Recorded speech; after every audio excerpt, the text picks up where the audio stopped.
This is Reality Dispatch, written by Jim Mintz.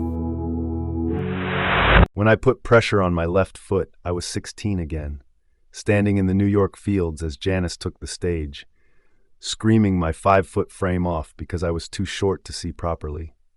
To my left was the most beautiful woman I had ever laid eyes on, but she was taken by this biker-looking dude. To my right was Annie, the woman who would become my wife. That's what was going on when the pressure hit the ground from the bottom of my heels.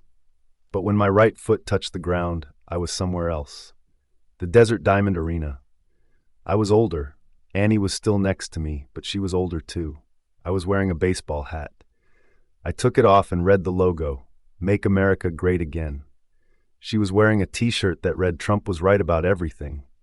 This was the world I knew, the world I was used to, the one where I was old. This was our first rally, and we wanted to come because of January 6th. The riots were not a coup. Those brave men and women were trying to stop the steal. You see, no one truly understands the man except the brave men and women who stormed the Capitol on that day. Hearing them speak over the loudspeakers from their prison cells brings a tear to my Woodstock. 1969. I was back. My foot had shifted. The Grateful Dead were on stage, people were swaying, weed was thick in the air. My lungs felt as if they could suck up an entire cloud. I had forgotten how much energy I used to have. I was back. I wanted to run up and down and hug everyone here. I wanted to tell them I loved them. Someone passed me a doobie, and I inhaled it to the butt. He gave me a dirty look, and I responded with an exhale, showering his disdain in my smoke. "Relax, my friend, just chill," I said instinctively. This seemed to appease his anger. I had spoken his language. He smiled senselessly. We all did. The earth spun and we spun with it. One with nature, one with Mother Earth.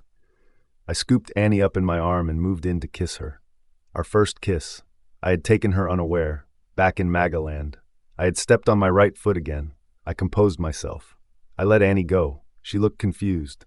The crowd around me looked confused. I straightened my shirt. The Velcro on my sandal had come loose. I bent down to reattach it, hoping to shift the eyes of the thousands behind me. I stood up and composed myself. The man himself was on stage, but he had been speaking for many minutes. My legs grew tired. I'm actually a great golfer. The media sometimes don't like to report that. The fake news media, they don't think that is a very important issue to report on. They like to concentrate on the fake things that came up in my first term. They don't like to talk about the record unemployment, record job security, record low crime rate, record low homicide rates. They're fake. Say it with me. Fake, fake, fake, he said. We joined in. I joined in. Fake, fake, fake, I started to chant. I got shoved from behind. "Jerry ain't fake, man. You're fake," some guy said to me. I was back at Woodstock. Jerry Garcia was mid-solo. The air smelled sickly sweet. I had killed the vibe. 50, 60 angry eyes were on me. I wished I had kept my mouth shut. I loved Jerry. I loved the Dead. I closed my eyes and swayed with the music. "I'm trippin', man. It's this trip I'm on," I said. That seemed to alleviate him. I listened to the music with my eyes closed. I felt my right foot touch down, and the dichotomy hit both ears. To my left was the Dead, and to my right was Trump. I was caught in some sort of cosmic time loop. I had to make a choice. Which did I want? My youth, my experiences, the music, the drugs. If I stayed on my left, I got to do them all over again. If I flipped to my right, they were gone, and I was stuck in the present. I was old. My cholesterol was through the roof. I had a pacemaker. Annie was old. The music had stopped. I opened my eyes. Trump was up there speaking, but no one was really listening anymore. Everyone had tuned out. I leaned into Annie. "Do you remember Woodstock?" I asked her. "What?" She couldn't hear me over Trump. "Do you remember Woodstock?" I asked again. "Not really," she said into my ear. "Why are you bringing this up now?" "Just the crowds, the atmosphere. It reminds me of Woodstock. Don't you think?" She frowned as if it was inappropriate for me to bring that up in this place, as if this was the wrong forum to raise such a radicalized time in our lives. Her eyes said to me, "We've changed. That's who we were, but that's not who we are now. We are God-fearing Christians, worried about the future of our country, and we are here to say yes to this man who has come down from his ivory tower to save us from the destruction of the evils that inhabit our world." Or something.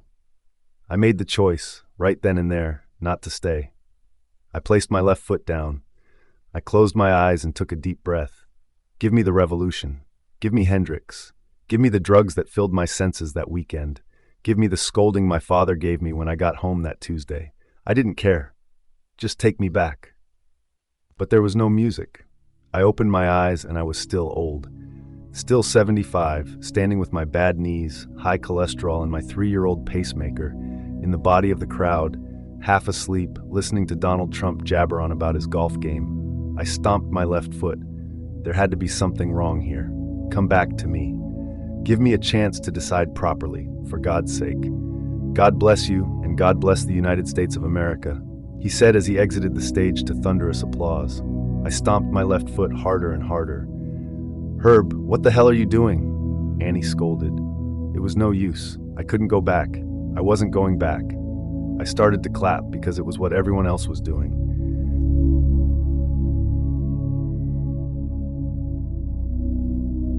For more stories of fact-based fiction, head to jimmins.substack.com.